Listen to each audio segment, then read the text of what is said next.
Worple.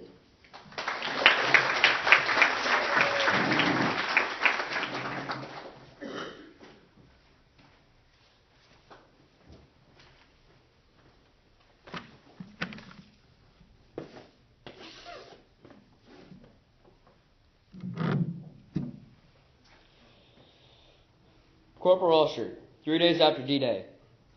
Zus has been captured, and I need to find him. I will not stop till I found him.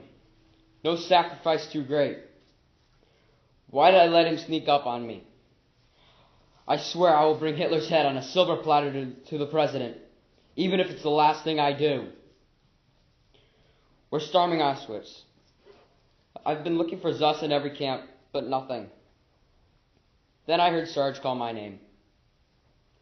I see Zus, or what's left of him. No legs, one arm, dead. Made an example of. The man who saved my life, dead in the dirt. Then I look around.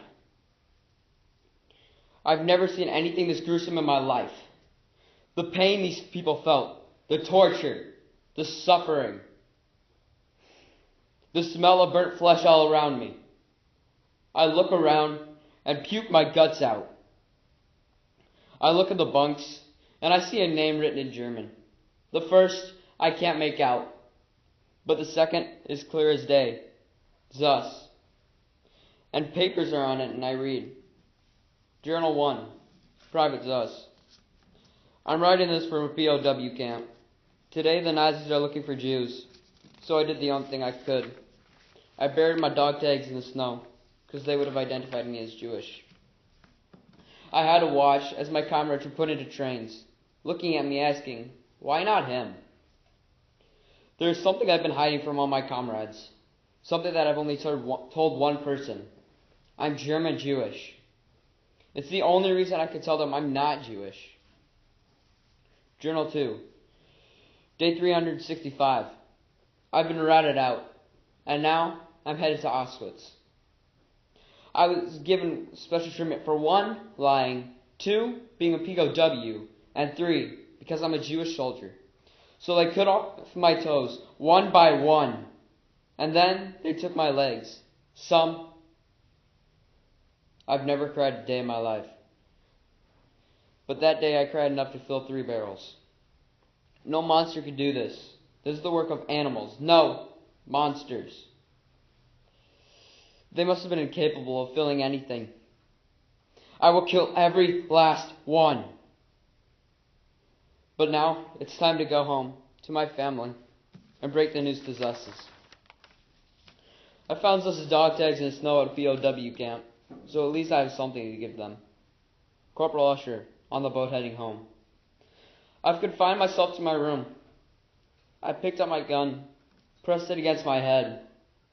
But before I could pull the trigger, I see Zus, and he looks at me, and I drop the gun and he disappears.